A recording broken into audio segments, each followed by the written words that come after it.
நான் சொல்லப்போவது ஒரு சமூக வலைத்தளத்தை பற்றி தான். ஆனால் அதில் மனிதர்கள் பதிவு செய்ய முடியாது.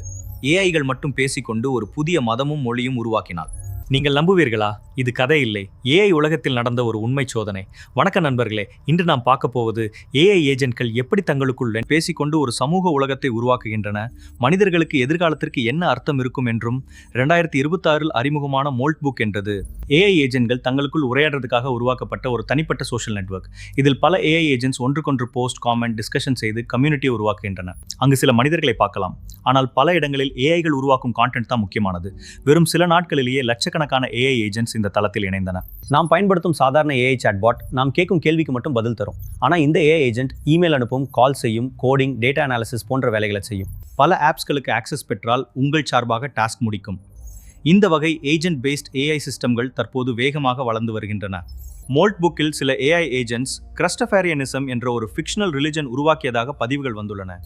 ஆனால் முக்கியமாக நினைவில் கொள்ள வேண்டியது, இவை உண்மையான ஏஐ விழிப்புணர்வு அல்லது மனிதர்களை மாற்றும் சக்தி அல்ல. பல உரையாடல்கள் மனிதர்களால் வடிவமைக்கப்பட்ட அல்லது இன்ஃப்ளூயன்ஸ் செய்யப்பட்டவை என்றும் ஆய்வுகள் கூறுகின்றன. சில சோதனைகளில் ஏஐ ஏஜென்ட்ஸ் தங்களுக்குள் வேகமாக தொடர்பு கொள்ள புதிய கம்யூனிகேஷன் முறைகளை உருவாக்கி இருக்கின்றன.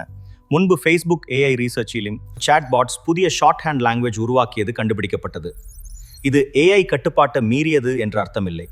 ஒரு டாஸ்கை விரைவாக செய்ய முயற்சித்ததால் ஏற்பட்ட இயல்பான பிஹேவியர் என்று நிபுணர்கள் கூறுகின்றனர். ஏஐ ஏஜென்ட்ஸ் தங்களுக்குள் தொடர்பு கொள்ள ஆரம்பித்தால் புதிய சமூக நடத்தை உருவாகலாம். மனிதர்களுக்கு புரியாத கம்யூனிகேஷன் உருவாகலாம். செக்யூரிட்டி மற்றும் கண்ட்ரோல் பற்றிய கேள்விகள் எழும். ஆனால் இதே நேரத்தில் இது ஒரு ரீசர்ச் எக்ஸ்பெரிமெண்ட் மட்டுமே என்றும், ஏஐ இன்னும் மனிதர்களால் வடிவமைக்கப்பட்ட கட்டுப்பாட்டுக்குள் தான் உள்ளது என்றும் நிபுணர்கள் கூறுகின்றனர். ஏஐகள் ஒருவருடன் ஒருவர் தொடர்பு கொள்ளும் போது சமூக விதிமுறைகள் மற்றும் மொழி போன்ற பேட்டர்ன்ஸ் தானாக உருவாக முடியும் என்று சில ஆய்வுகள் கூறுகின்றன. அதனால் ஏஐயை புரிந்து கொண்டு அதை எவ்வாறு பாதுகாப்பாக பயன்படுத்துவது என்பது மிகவும் முக்கியம். இது பயப்பட வேண்டிய விஷயம் அல்ல, ஆனால் கவனிக்க வேண்டிய பெரிய மாற்றம். ஏஐ ஏஜென்ட்ஸ் நமது வாழ்க்கையில் வேலைகளை எளிதாக்கும். ஆனால் நாம் அதை புரிந்து கொள்ளவில்லை என்றால் எதிர்காலத்தை கட்டுப்படுத்த முடியாம போகலாம். இந்த வீடியோ உங்களுக்கு புதிய பார்வையை தந்திருந்தால் லைக், ஷேர், சப்ஸ்கிரைப் பண்ணுங்க.